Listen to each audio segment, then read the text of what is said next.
noite, boa noite. Sejam bem-vindas, sejam bem-vindos. Há mulheres e homens que marcaram a história da humanidade por sua capacidade de amar. Vamos abrir o programa de hoje falando de um deles. O ano era 1941. A cidade era Auschwitz. O espaço de horror era um campo de concentração. O fato é que um prisioneiro conseguiu fugir.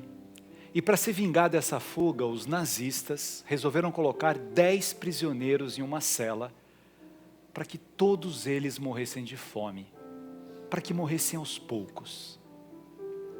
Um dos prisioneiros era um pai de família, que quando ouviu seu nome se ajoelhou chorando. Meu Deus, eu nunca mais vou ver a minha esposa, eu nunca mais vou ver os meus filhos.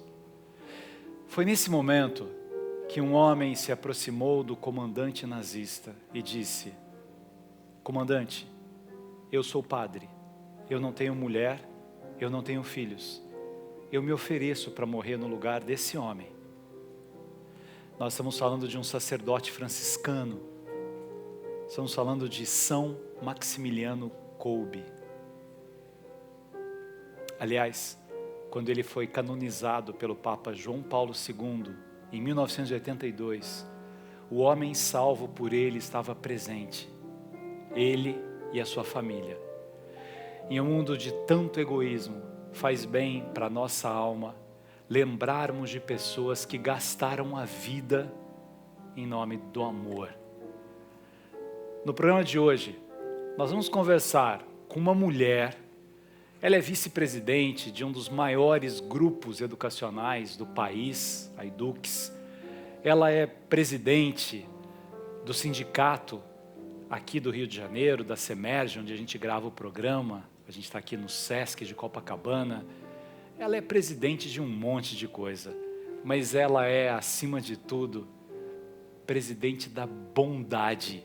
E vocês vão saber por quê quando ouvirem um pouco a história dessa mulher. Eu queria que vocês aplaudissem com muito carinho a nossa amada Cláudia Romano.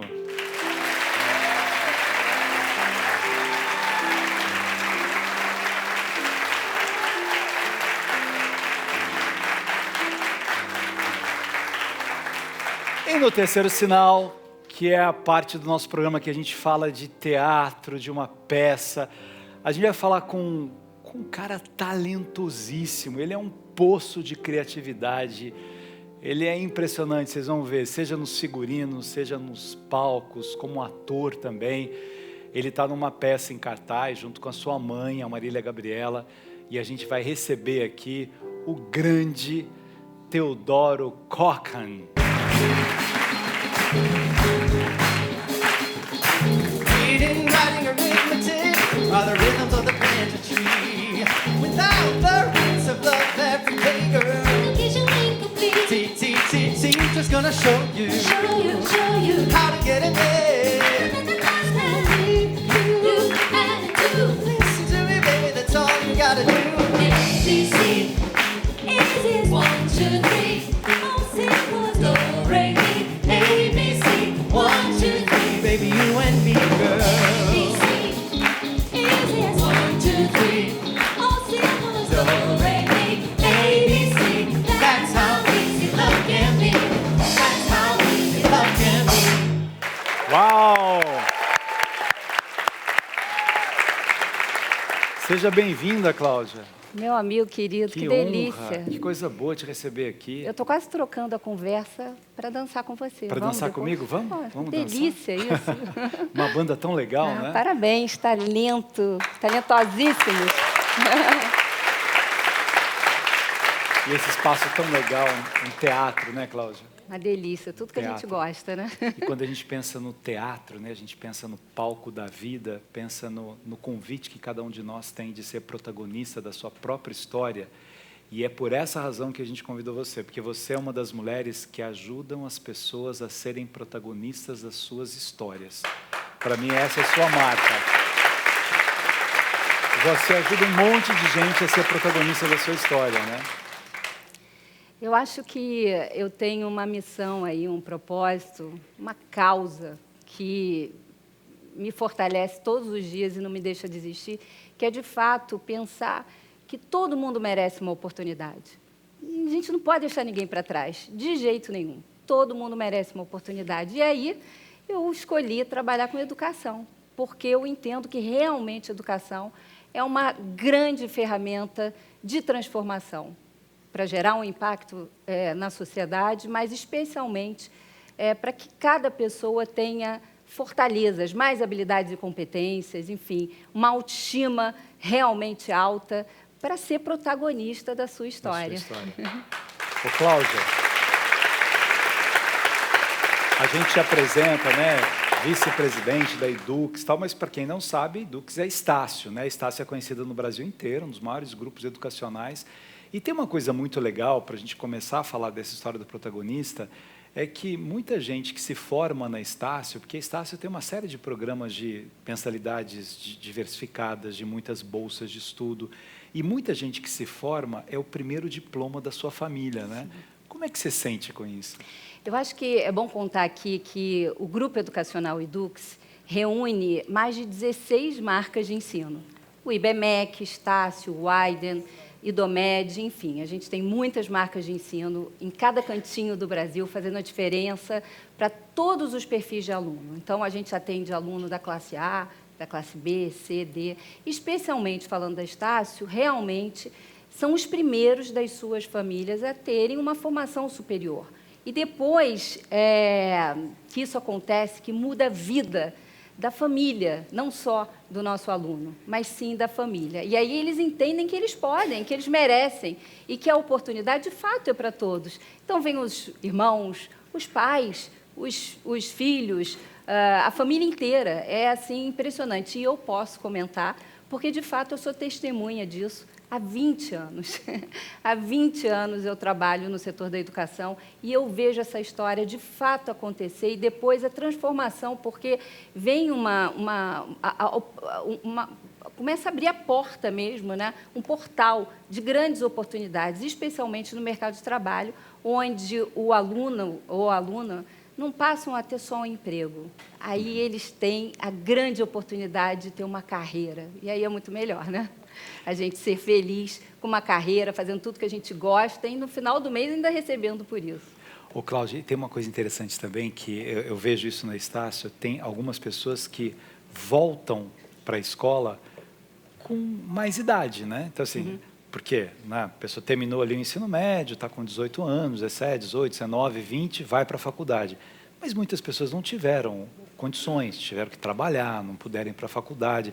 Então, quando você vê uma pessoa com 50 anos na faculdade, com 60 anos na faculdade, é tão bonito, né? Aquela mãe que criou os filhos, que teve que trabalhar, que deu duro.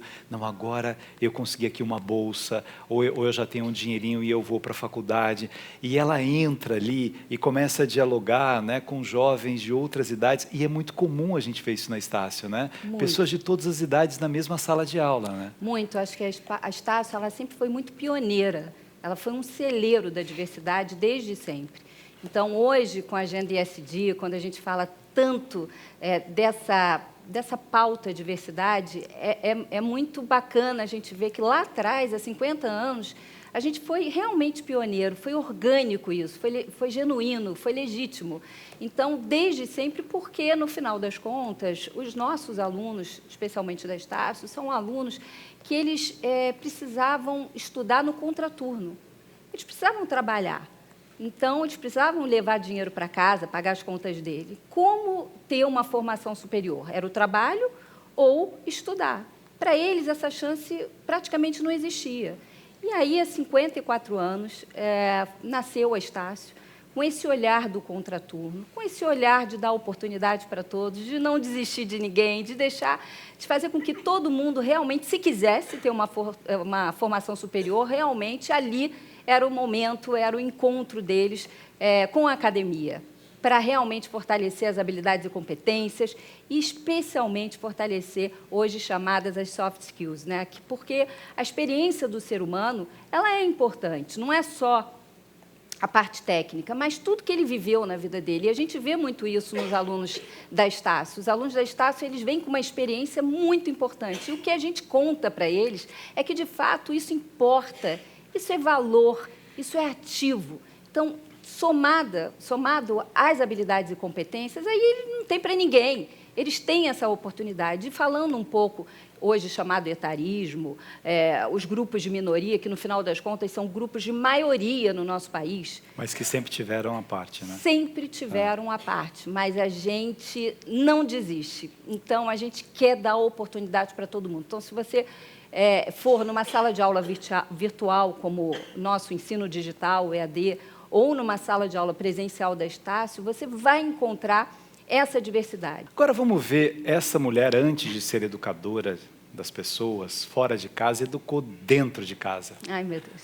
Vamos ver como é que ela educava em casa. Ei, Claudinha, tudo bem? Dani aqui, fazendo um vídeo do trabalho. Vou ser bem breve, mas queria falar que você é minha grande inspiração como pessoa e como profissional. E estava até lembrando, né, essa semana, uma troca que a gente teve na semana passada, onde a gente teve um momento muito legal jogando ping-pong juntos. E é incrível como eu me vejo muito em você. Eu olho para você, eu super me vejo, né, como indivíduo, né, como pessoa, mas também profissionalmente, sabe? E isso é um motivo de orgulho gigantesco. Você é minha grande inspiração, eu não canso de dizer isso porque eu realmente acredito que você é um grande exemplo para mim, sabe? Então, tenho um orgulho enorme de ser seu filho, de estar sempre com você, de aprender muito com você também. Te amo muito, tá? Beijo. Mãe, passando aqui pra dizer o quanto eu te amo, né? Dizer um pouquinho do que você já sabe. Na verdade, não tem nem como colocar em palavras o quanto eu sou grato, o quanto eu sou seu fã, o quanto eu fico feliz em poder compartilhar meu tempo com você. São tantos ensinamentos, tantos aprendizados que falham até a memória e falham as palavras para descrever tudo. Mas só a gente sabe, né? Eu, você e Dani, essa trajetória toda, e estamos só no início. Muita coisa para vivermos juntos ainda. Espero poder passar muitos momentos dessa vida do seu lado, aprendendo com você. Te amo demais. Um beijo, Rô.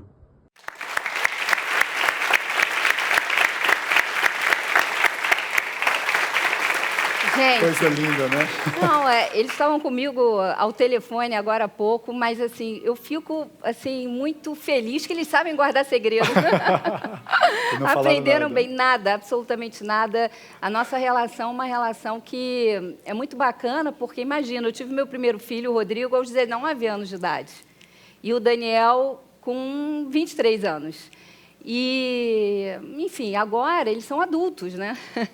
Então é muito Cada um de um bacana. jeito. É muito bacana porque cada um de um jeito, cada um de um cresceu jeito, com uma né? personalidade, mas eu olho para o Rodrigo, eu me vejo muito no Rodrigo, vejo o pai também, mas me vejo muito no Rodrigo e muito no Daniel. Eu sempre tive uma preocupação muito grande de passar para eles a disciplina, o foco, o espírito de equipe, da gente pensar sempre em fazer as coisas de forma compartilhada, que é muito mais bacana. No mínimo, vai trazer muito mais emoção. Então, quando eu vejo meus filhos adultos construindo a vida deles, tanto na carreira quanto pessoal, eu fico muito orgulhosa assim, de pensar, nossa, valeu a pena. Enfim, fui mãe muito cedo, mas deu certo, está dando tudo certo. E é muito bacana, assim, porque hoje a relação é uma relação... Obviamente que eu sou mãe, então esse poderzinho amiga, de mãe, tal, mas é mãe, né? tem uma parceria muito grande, uma amizade, um carinho, o dia a dia, os passeios, os programas já são um pouco diferentes, né? Como se fossem realmente amigos. Mas na hora que eu tenho que ser mãe, eu sou mãe, sem o menor pudor, e vamos em frente, né? Porque é aquela coisa. Muito bem. A gente dá um rápido intervalo e volta conversando um pouco mais sobre isso, sobre ser mãe, sobre ser professora, sobre ser educadora, sobre ser a primeira mulher a presidir, né, um sindicato das mantenedoras das escolas aqui do Rio de Janeiro. A gente já volta.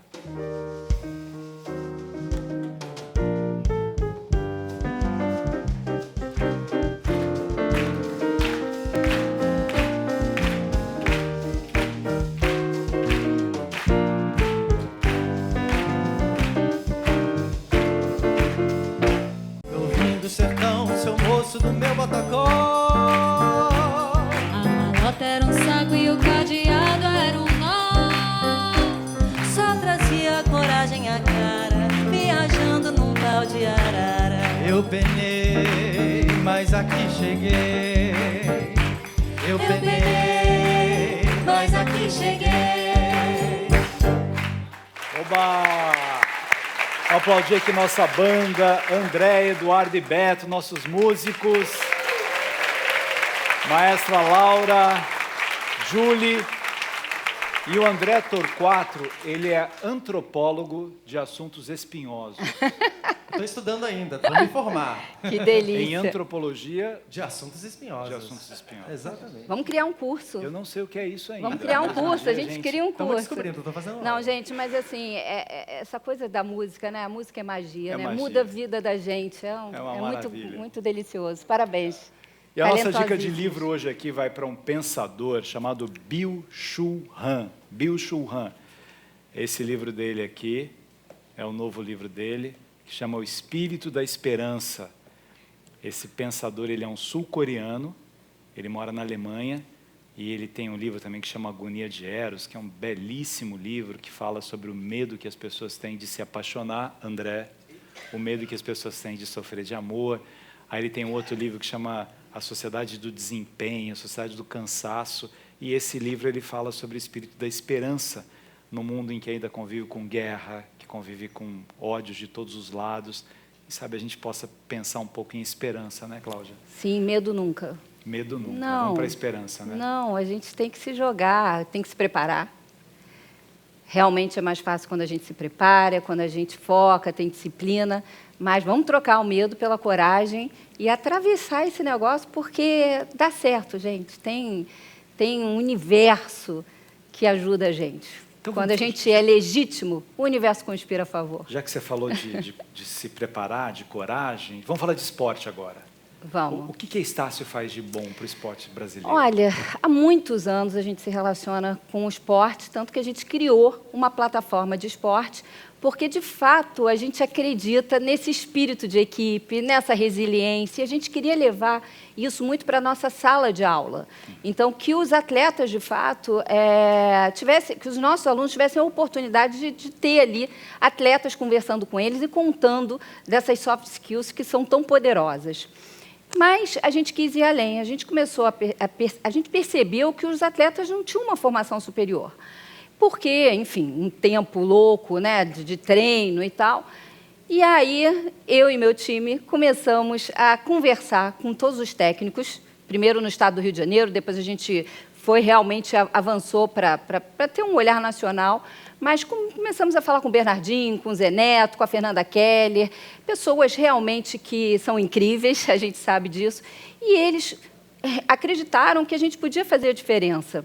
Então, a gente começou a fazer também parcerias com o Comitê Olímpico Brasileiro, com o Comitê Paralímpico Brasileiro, vários clubes, confederações, federações, e quando a gente viu, a gente tinha abraçado, de fato, a causa. O que a gente faz? Transição de carreira para o atleta e para o para-atleta. Então, a gente realmente dá oportunidade para eles terem a formação superior e, num segundo momento da vida deles, onde, de fato, eles se aposentassem...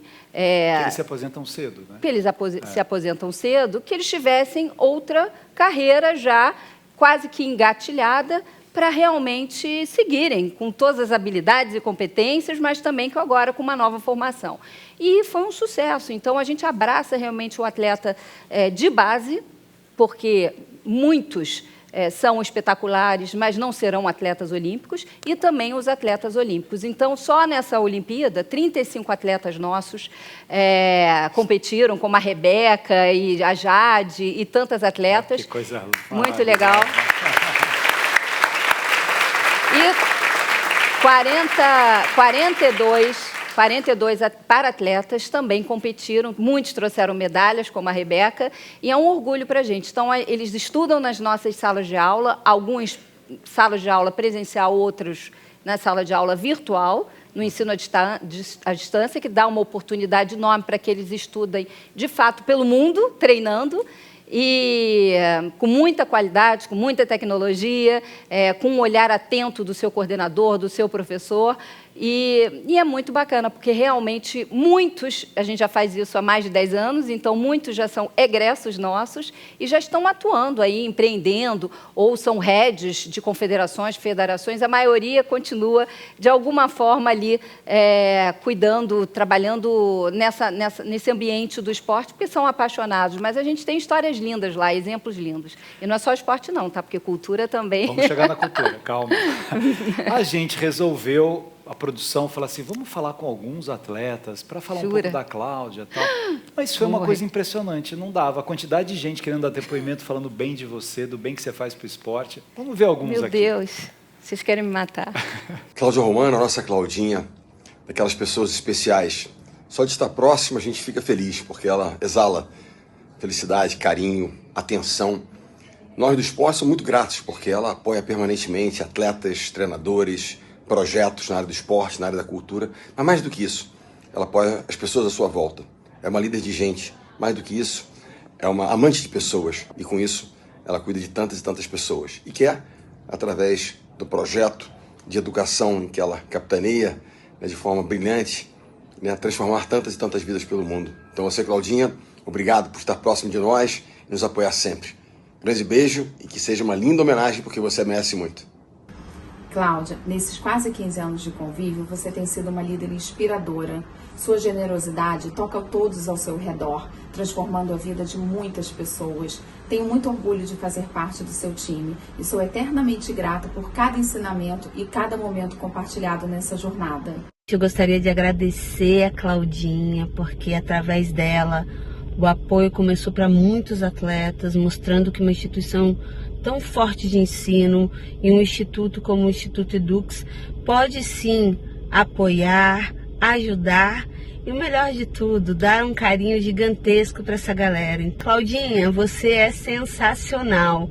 Um muito obrigado da eterna ginasta Daniela Hipólito e, claro, time Estácio. Bem, no ano passado eu tive a oportunidade de conhecer Angola no visita de trabalho com a Claudinha e acredito que o que mais me marcou foi durante aqueles dias a forma com que ela tratava e escutava as pessoas de fato, uma escuta atenta, um carinho, um cuidado que explica muito dessa admiração que as pessoas têm por ela e esse carinho que as pessoas têm por ela, seja quem trabalha com ela há um ano só, seja quem trabalha com ela há 20 anos, já entendem e sentem esse afeto, esse trato que só um líder de verdade consegue passar. Cláudia, acho sempre muito justo uma homenagem para você.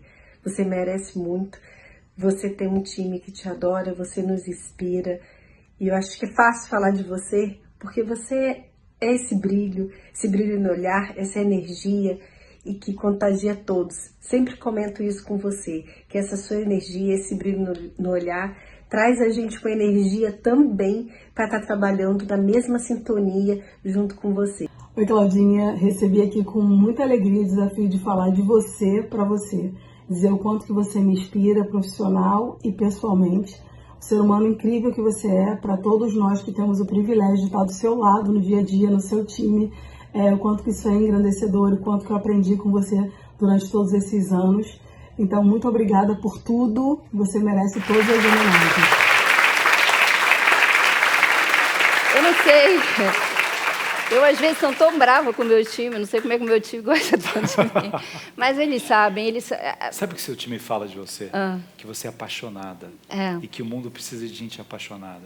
Você coloca a mão na massa, você quer fazer, você quer acontecer, os seus olhos brilham, tal. Isso é tão legal, que a gente vê tanta gente desatenta com o ser humano, com o problema do outro. Você pega para você o problema do outro, assim. Você veste a camisa, você quer resolver, você quer ir atrás. Isso é notável mesmo, né? Você se importa com o outro. Sim, eu me importo. Eu fui criada por uma mulher que é minha mãe. Eu falei para você. Gente, eu tenho 20 anos de carreira, eu sempre fui muito convidada para falar da minha vida pessoal. Eu realmente, a primeira vez, depois de 20 anos, eu sempre disse não, eu sempre quis focar na carreira. Mas esse meu amigo aqui é fogo, é difícil dizer não para ele, porque ele me ganha também com o olhar, enfim. Vamos pegar esse tema da mulher, da mãe. Você hoje é a primeira mulher a presidir o SEMERGE, né, que é um sindicato muito tradicional. Eu não quero fulanizar, assim, falando mal das pessoas, mas recentemente um CEO falou, Deus me livre, uma mulher CEO. No passado, um presidente da Fiesp falou assim, ela é muito inteligente, apesar de ser mulher. Você acha que o preconceito contra uma mulher CEO, uma mulher em cargos diretivos, ele diminuiu, ele ainda existe? Você sofre isso? O que você acha que as mulheres ainda precisam enfrentar para ter o espaço que merecem? Existe, sim. Sofro, sim. Sinto muito, sim. E é inacreditável, né? Estamos em 2024 e a gente ainda tem que realmente lidar com esses desafios. Eu sinto, inclusive, com mulheres comigo. Às vezes, mulheres mais velhas que deveriam dar a mão e ajudar e pensar, puxa vida, estou entregando aqui o bastão, porque todo o meu trabalho ao longo desses anos todos, eu penso nisso. Eu vou entregar o bastão, quero entregar o bastão aqui dos meus cargos para uma mulher ou para uma pessoa do grupo de minoria. Porque é importante, não tem saída, tem que fazer, tem que forçar essa curva. Então, eu sinto, sim, já tive problemas muito sérios em relação a isso, muito graves, mas eu realmente tenho uma agenda positiva comigo. Então, eu não disperso, eu resisto. E resistir, eu me dou o direito de resistir até a 3ª página. Depois, eu tenho que me reinventar. E aí, especialmente falando dessa agenda, dessa mensagem, desse sujeito, eu me posicionei. No primeiro momento, assim, eu acho que é uma fraqueza, uma pessoa fraca, uma pessoa covarde, uma pessoa que é uma vergonha para o Brasil. Mas, logo em seguida, eu também me posicionei e registrei o meu posicionamento dizendo o seguinte, eu acho que um afastamento de uma pessoa assim é muito importante para que ele tenha a oportunidade de fazer um letramento. Porque isso é ignorância, né, Gabriel? Exatamente. É ignorância. Então, ele vê que está errado. Ele vê que está errado. Fazer uma reflexão, buscar Cláudia, formadores... Às vezes as pessoas falam assim, né? Ele não deveria ter dito isso, ele não deveria ter pensado isso. A questão não é dizer, Sim. Ele não deveria acreditar isso, pensar nisso, isso não podia passar mais pela... Nada, assim, de racismo, de homofobia, de machismo, de nenhum desse tipo de pensamento pode estar na cabeça, ainda mais de alguém que tem um grupo educacional. Se você trabalha com educação, você tem que limpar isso. Sim. Educar é o contrário disso, né? É tirar para fora o que o ser humano tem de melhor. E isso é o que o ser humano tem de pior. Os preconceitos significam o que o ser humano tem de pior, né? Sim, e ele pediu desculpas, enfim, ele publicou o pedido de desculpas. É lógico que a gente tem que olhar com sensibilidade para isso, mas certamente por isso que a gente nem falou o ele nome precisa, dele, né? precisa vir para cá. Precisa sentir esse pedido de desculpas. Se ele fizer um letramento, se ele estiver cercado de pessoas que realmente, pessoas diversas, ele vai entender a bobagem que ele fez, porque exemplo arrasta para o bem e para o mal. Então, uma pessoa, como você falou, que trabalha no setor da educação, tem uma responsabilidade 3 vezes maior de realmente educar, gerar conhecimento. Então, assim, foi um horror. Mas a gente sabe que tem muita gente que pensa como ele. Infelizmente. Tem muita gente assim. Claudinha, nosso tempo está estourado. Eu ainda ia falar de cultura com você. Olha, André, Julie, Laura, o que essa mulher faz pelo teatro brasileiro não tem tamanho. A quantidade de peças que eles patrocinam, que eles acreditam, que eles investem, merece todo o nosso aplauso, a nossa gratidão, o nosso reconhecimento. Obrigado, Cláudia. Que Deus te ilumine, Deus te abençoe, que você continue sendo a luz que você é. Gabriel, eu quero deixar aqui o Instituto Edux, que com muita honra eu estou presidente há muitos anos. O Instituto Edux, ele potencializa o terceiro setor, todas as ações de cidadania a nível nacional e internacional, porque a gente está levando a agenda ISD para a África, para os nossos irmãos do continente África, de língua portuguesa, cultura, esporte, enfim. Todo mundo fica super à disposição para conversar com a gente, porque a gente gosta de potencializar e a gente gosta de realmente fortalecer o time do bem. E, falando em time do bem, esse cara aqui está no meu time do bem. Ele é meu irmão querido, eu tenho uma admiração enorme por ele. Ele é um cara muito talentoso, muito estudioso, muito profundo. Muito amor envolvido aqui. E é uma honra estar com você. Tchau, gente. A gente volta daqui a pouco com o Theo Cohen, falando sobre a entrevista com Marília Gabriela, esse cara que é um múltiplo artista. Fiquem ligados. Eu já estou com o pé nessa estrada. Qualquer dia a gente se vê. Sei que nada será como antes amanhã. Que notícias me dão dos amigos? Que notícias me dão de você? Alvoroço em meu coração. Aku é my Gucci on. Gucci on. Aku é my Louis Vuitton. But even with nothing on, that I made you look. I made you look. Yeah, I look good in my Versace dress. But I'm harder when my morning is a mess. But even with my hoodie on, that I made you look. I made you look. Uau!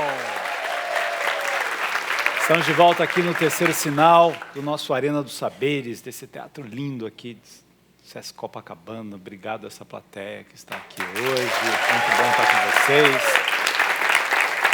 E nesse terceiro sinal, a gente sempre fala de um espetáculo em cartaz. A gente tem aqui um multiartista, um cara fantástico. Obrigado, Theo, pela presença. Muito bom te receber. Obrigado eu pelo convite. Obrigado, gente. Obrigado. A gente convidou para falar um pouco sobre a peça com a sua mãe, que é a peça que está em cartaz, entrevista com a Marília Gabriela, mas você é um cara que impressiona pela quantidade de talentos artísticos que você tem, né? Os figurinos que você faz, a maneira com que você atua, com que você interpreta. Que legal a gente ver uma pessoa que foi se reinventando artisticamente, né? É fruto da ansiedade, da angústia, da inconstância da vida artística, né? Ser ator é lidar com expectativas, com vales, né? E picos, e muitas vezes quando você está num vale você precisa se reinventar para conseguir voltar para um lugar um pouco mais estável. E através de outras formações, outras profissões que de alguma forma dialogam com o fazer teatral, eu consegui sobreviver até hoje, assim, de uma forma mais feliz. Theo, sabe o que eu achei incrível na peça, você com a sua mãe? Do ponto de vista até educacional, cultural, do que diz a peça, porque a gente vive um tempo em que as pessoas cobram muito perfeição das pessoas. Todo mundo quer ser perfeito, né? Desde criança, quero tirar 10 em tudo, quero ser o melhor aluno, quero ser o mais perfeito, quero ser o mais bonito. E é uma peça em que você, ali, você joga com as suas imperfeições. Você conta para a plateia, para as pessoas que estão ali, quantas vezes você se sentiu imperfeito. E isso passa uma autenticidade tão bonita, porque o teatro tem, né, uma importância no entreter, mas ele tem uma importância imensa no fazer pensar, no chegar em casa raciocinando com aquilo, né? Como é que é isso, assim, você compartilhar os seus medos, as suas imperfeições, as suas angústias? Esse processo de, como é que eu vou colocar isso em palavras, de se abrir, se dilacerar e falar da própria intimidade, da imperfeição, aconteceu muito no início da pandemia. Eu já trabalhava como ator, como cenógrafo, figurinista, e na pandemia tudo isso parou de ser produzido e aí dei uma leve surtadinha, né? E aí eu criei um canal de YouTube, né, para a internet, onde eu falava sobre desestigmatização de distúrbios mentais, que parece uma coisa meio, nossa, né, que palavra, desestigmatização de distúrbios mentais, que é. Eu descobri que eu tinha uma depressão, eu aprendi a lidar com ela, comecei a cuidar, fazer terapia, tomar remédio, fazer atividades que melhorassem o meu estado de espírito e comecei a falar abertamente sobre isso na internet. Eu achava um pouco... Eu tinha sido criado com a minha mãe, que é a Marília Gabriela, dessa peça que estou fazendo com ela, que chama-se A Última Entrevista de Marília Gabriela, que a gente tinha que saber sempre dividir o que é público e o que é privado. Mas eu acho que não, acho que é uma coisa mais geracional dela, que o que é a sua vida em casa é uma coisa e o que é a sua vida pública é outra, e essas coisas não se misturam. Elas se misturam. A sensação que eu tenho hoje em dia é que a gente vive com o advento da internet, que junta muito as duas coisas e são coisas que se misturam. Eu falando nas redes, entrevistando pessoas e expondo essas minhas questões de como lidar com a depressão, e entrevistando pessoas, aí comecei a chamar amigos meus que eram artistas, e não necessariamente artistas, para falar dos distúrbios. Tinha uma amiga que tinha já tinha sofrido de anorexia, um outro que tinha lida com ansiedade, o outro que tinha uma mãe esquizofrênica, e você começa a entender que todo mundo ou já teve algum distúrbio, ou já teve alguém muito próximo que teve algum distúrbio mental. E a gente tem esse preconceito, né, que eu acho que hoje em dia, depois também da pandemia, quando todo mundo começou a surtar junto, a gente começou a ver que não é tão ruim você falar que tem algum distúrbio. É mais um favor que você está fazendo e mostrando para as outras pessoas que todo mundo, de alguma forma, tem, e que tem que lidar com isso, e que não é necessariamente, não precisa ser um bicho de 7 cabeças. E que pode vencer isso, inclusive, né? E que pode vencer isso. Nossa, a pessoa é prolixa, né? Fiquei falando para jantar. Mas... Nossa Senhora. Mas aí, na peça, o que acontece? Na peça, a gente fala... E na peça ele é assim. Isso aqui é muito legal. Mas a gente estava na peça, meu pai tinha morrido, eu estava com a minha mãe vivendo esse luto, e eu estava numa crise, num vale, como eu tinha falado mais cedo, numa depressão, e sem muita expectativa com relação a nada, né? Sem nada para planejar com relação ao futuro, e minha mãe começou a falar dessa história do canal. Meu canal estava dando certo, tinha um monte de gente que estava se identificando e que estava falando, eu também tenho um problema na minha casa, eu também não estou bem, eu estou angustiado, eu estou... Ela falou, por que a gente não fala um pouco sobre isso? Eu entrevistei ela me entrevistou no canal dela. Por que a gente não fala um pouco dessas questões que você tem e que eu tenho, e você já fala isso com tanta naturalidade no canal, vamos fazer isso no teatro. E a gente começou a fazer esse processo. E foi muito assustador no começo, porque a gente estava falando de traumas de infância, estava quase fazendo uma terapia em público, né? Falando dos segredos mais obscuros de cada um. Eu mais do que ela, eu com mais facilidade para isso. Ela também começou no começo ficou um pouco receosa, mas depois se abriu. E aí ficamos muito felizes com o resultado, porque quando a gente abriu para o público, a gente percebeu um carinho e uma receptividade muito grande com pessoas que se identificavam com as nossas questões, que iam para além da questão do Teodoro, filho da Marília Gabriela, ator, que tem essa sombra frondosa da Marília Gabriela, que é esse ícone. Para além disso, fomos agora falar de relações mais arquetípicas, falar da mãe e do filho, do amor de mãe e do amor do filho. Que todo mundo tem, não tem como não... Não tem como não se identificar, porque você vai vendo, é muito legal, porque você vê assim, as pessoas na plateia, né? Quando vem uma coisa, né? E fala que não, e sim, e aí as pessoas, acontece comigo, tem a ver comigo, né? É muito legal, porque a família é uma bênção, mas a família é um foco de problemas, de traumas, de medos, de cobranças, não que os pais façam por mal, né? E é muito legal, você não culpa a sua mãe, ao mesmo tempo culpa e ao mesmo tempo não culpa, porque é essa dinâmica dual do ser humano, das relações humanas também, né? Não há uma família perfeita, não há uma relação perfeita. Você pode ter uma mulher, né, como a sua mãe, com um brilhantismo profissional que ela é, mas que também sempre teve as suas inseguranças, suas questões, porque ela não é um robô, ela é um ser humano, e todos os seres humanos têm isso. E levar isso para o palco, por isso que eu falei da beleza da autenticidade, tanto da parte dela quanto da sua, né?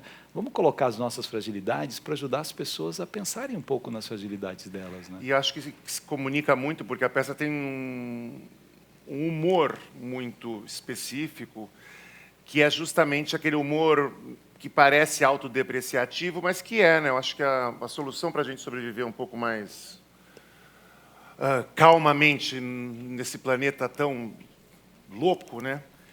É conseguir aceitar esses defeitos, essas falhas que nós temos e conseguir um pouco rir delas, claro que com responsabilidade, mas você conseguir rir delas, você faz com que os outros se identifiquem e comecem a entender que as crises que eles possam ter tido ou que tenham, os sentimentos que eles têm com relação a si próprio, a si mesmos, português estranho, né? E a sua família... Está certíssimo. Está certíssimo. Pode ser revisto. E eu acho que a gente faz essa revisão ali em público, a gente convida o público Vai tem para uma uma participação... autoironia, que é uma coisa grega, dos gregos, é muito legal isso, né? de chamar o tempo inteiro as pessoas para participarem da peça. Não posso falar muito, senão dá spoiler, mas a gente chama mesmo e as pessoas... A gente pergunta a opinião das pessoas, né? As pessoas fazem perguntas, as pessoas respondem a perguntas e questionam o ser e Agora, estar alguns delas risos no são mundo. de nervoso. É muito engraçado isso em algumas peças, quando as pessoas riem, porque ela se identifica e dá um risinho de nervoso, né? Vamos ver o que o Ulisses Cruz tem a dizer sobre você, Theo. Olha que coisa que chique, gente. Eu conheço o Theo desde sempre, sou amigo da mãe dele e vi o Theo crescer. E sempre vi no Theo uma pessoa obstinada. Ele tem uma convicção e ele vai até o final. E sem medo. Às vezes até meio malcriado. Mas eu sou mais malcriado que ele. Então a gente acaba chegando a uma conclusão. Fiz vários trabalhos com o Theo, já. E ele é um artista muito requisitado do nosso teatro, não é? Trabalhos como figurinista, ele também é ator. O Theo é uma força da natureza. Ele é assim, ame-o ou deixe-o. Porque o Theo sempre será esta figura cheia de vida, cheia de vontade, cheia de buscas, que transforma ele nesta figura especial. Uma força da natureza é uma boa expressão. Isso é uma força da natureza. Você é bravo, Theo? Eu sou bravo. Ele foi bravo com a gente aqui, né, André? Eu falei assim, ele vai cantar, né? Lembra que a gente... Não vou cantar coisa nenhuma. Aí, ó. Tá vendo? Já apareceu. Foi rápido, né? Eu tenho um jeito de falar muito imperativo, que às vezes eu tenho problemas com isso. Estou lidando na terapia, tentando resolver essa questão, que às vezes as pessoas não entendem, né? Quem não me conhece direito acha que eu estou fazendo uma grosseria, ou que eu estou bravo, ou que eu estou brigando, e eu não estou. É só meu jeito de falar. Eu gosto de ser muito bem entendido. O Ulisses, realmente, ele é mais bravo do que eu. Com certeza. Né?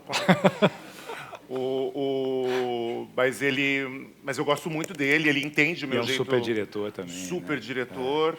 E a gente... É que eu batia de frente com ele, eu fiz muito figurino com ele, né? Vesti, inclusive, esse menino para o Zorro, belíssimo, elegantíssimo. Um dos figurinos mais lindos que eu já vesti em toda a minha vida. Ah, meu Deus. Muito obrigado. Um ator desse. Não elogia que ele pede aumento, a gente já está com um problema com o André aqui. Não, super, arrasa, canta, dança, atua. Perfeitíssimo. Mas E é antropólogo. É antropólogo, né? Além do mais, de assuntos espinhosos. Daqui a pouco esse antropólogo vai vir tudo correndo atrás de mim, que eu tô falando que sou antropólogo, eu sou. Vamos para Fernanda Chama agora. Mais uma diretora. Gente, que legal. Theo querido, eu tô aqui em Petrópolis com a mamãe, matando saudades da família, mas eu não poderia deixar de te mandar um grande beijo e te homenagear por esses anos de parceria, amizade.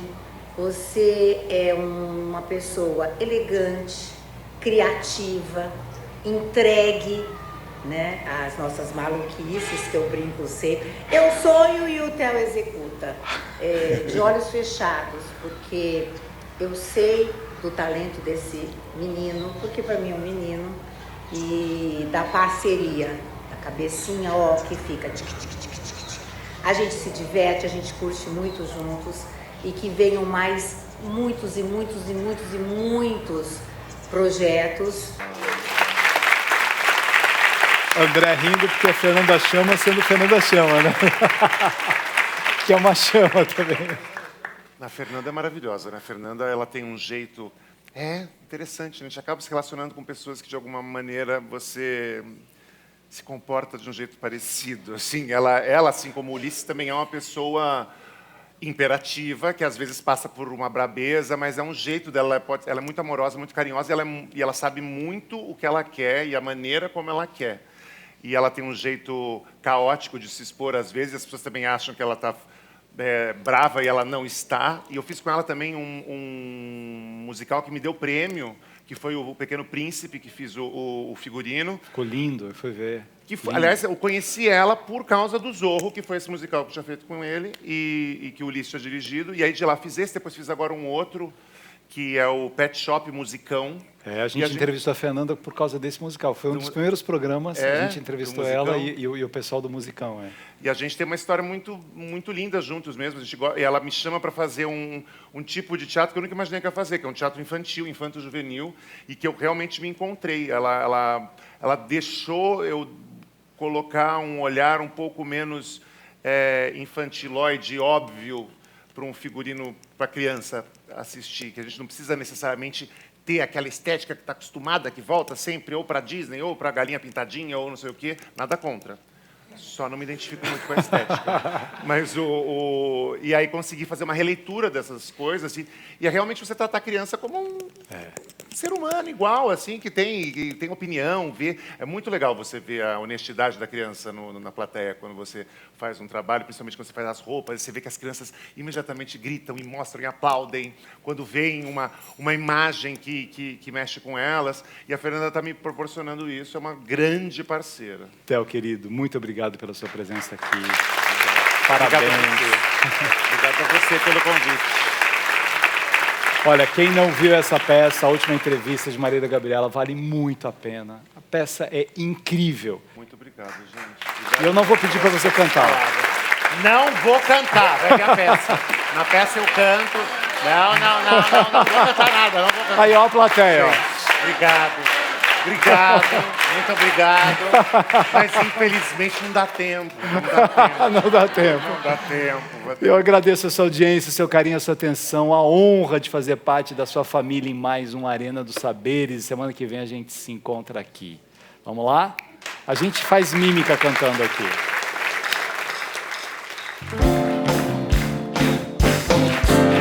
Pra que conteúdo se a casca é bacana? A foto é perfeita e o risco é sacana. O mundo é blazer, Prosecco, rosé.